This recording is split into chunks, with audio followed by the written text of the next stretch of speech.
l'impression que nous avons eu au Parlement européen, quand je dis nous, c'est les signataires de la lettre qui dénonçait cette nomination que nous avons qualifiée de scandaleuse, c'est que cette lettre avait permis de faire sortir ce scandale de l'intérieur des murs de l'ENIM.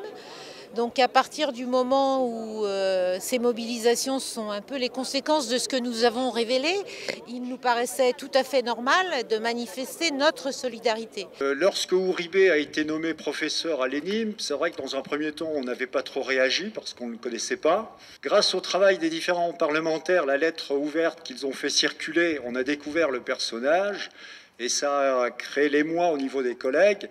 Et on est contre la nomination d'Uribe. Uribe n'a rien à faire dans une école de la République française. L'exigence de lui demander de partir et demander au pouvoir public français d'exiger son départ. Tout simplement, dehors, monsieur Uribe, vous êtes persona non grata en France. Et nous avons donc souhaité assez rapidement prendre une initiative pour lancer un appel à tous les démocrates, à tous les gens de gauche et de progrès. Il est pour nous inacceptable que ce sinistre personnage soit enseignant à la rentrée de septembre.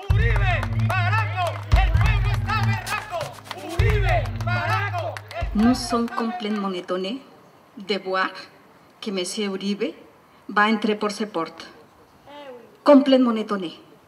Comment peut-être que la France, que ses élèves, ait un prof comme Uribe? Il est venu faire un pseudo-cours il y a à peu près 3-4 semaines.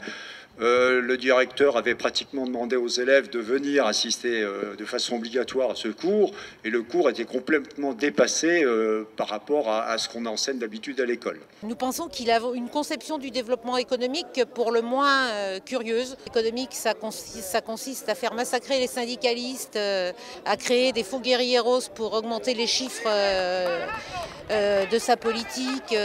Dans un pays où le taux d'impunité judiciaire est scandaleusement élevé, puisqu'on parle d'un chiffre de 98%, ça ne nous paraît pas être un modèle pour la jeunesse de notre pays. Le directeur de l'ENIM prétend que ça la rehausse le prestige de son école. C'est son point de vue, ce n'est pas le point de vue des démocrates, des syndicalistes, de ceux qui pensent que l'école, l'enseignement à l'ENIM mérite mieux que M. Uribe. Contrairement à ce que dit le directeur de l'ENIM, ça ne rehausse pas le prestige de l'école, je pense que ça l'abaisse. Je le réclame parce qu'il a été la personne qui a poussé pour assassiner les militants de la gauche, les militants de l'Union patriotique et du Parti communiste colombien. C'est pour ça que je dois remercier toute la solidarité pour arrêter la présence de Uribe dans toute l'Europe.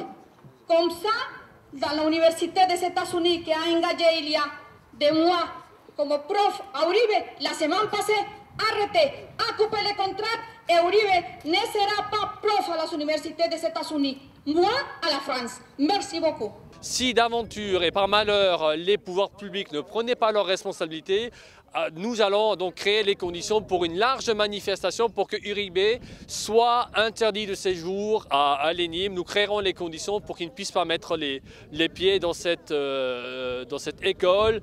Il n'est pas acceptable que la France serve de lieu de recyclage pour des dictateurs, des anciens dictateurs. Il n'est pas acceptable que dans le service public, on recrute de telles personnes pour faire de l'enseignement.